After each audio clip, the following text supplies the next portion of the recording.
Miss Tia, thanks for that great information. I love it every time. Her finger's on the pulse. That is correct. And speaking of fingers being on the pulse, we're out here at Middletown Cycling, and it's time to ride. But it's a different kind of sophisticated what you all are going to discuss. I don't want to steal the thunder. Right. So take a look at this.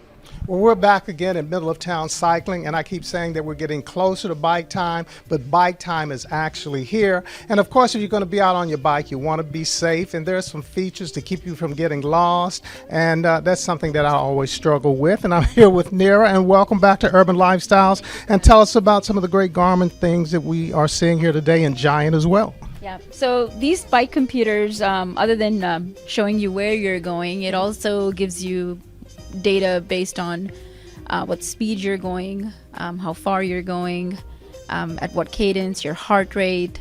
It gives you a little bit of statistics of how well you're riding and how you can train yourself to ride better.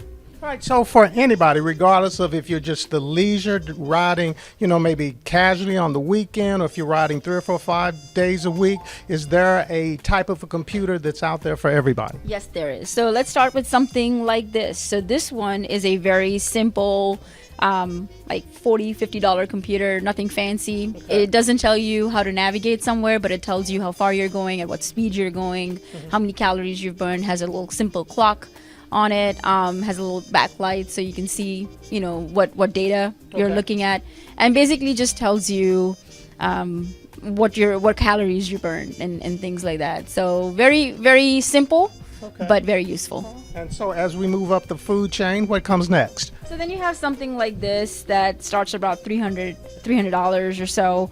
It's Bluetooth and compatible, and then it's also color screen with GPS navigation. So this actually, you can download different cycling routes that other people may have ridden and use that to ride the same route and kind of see different places.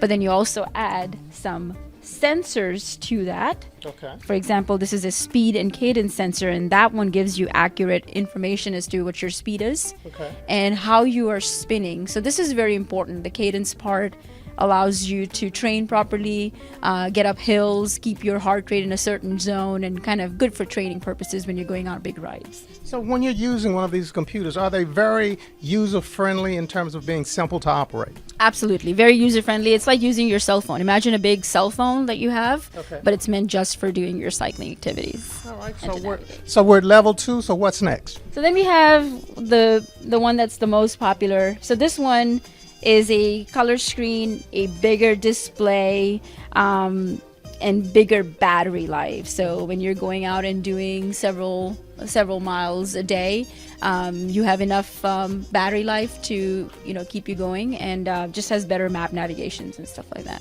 All right, so if someone's going to get one of these great computers, do you suggest that they try to put it on themselves, or do they need to come to see you? We can do it either way. Some people are pretty good at figuring it out, and some people are probably just upgrading, so they already know how to set it up, but we'll be more than happy to set it up for them if they like. So if it was someone like me, you would suggest? Absolutely, set it up for you.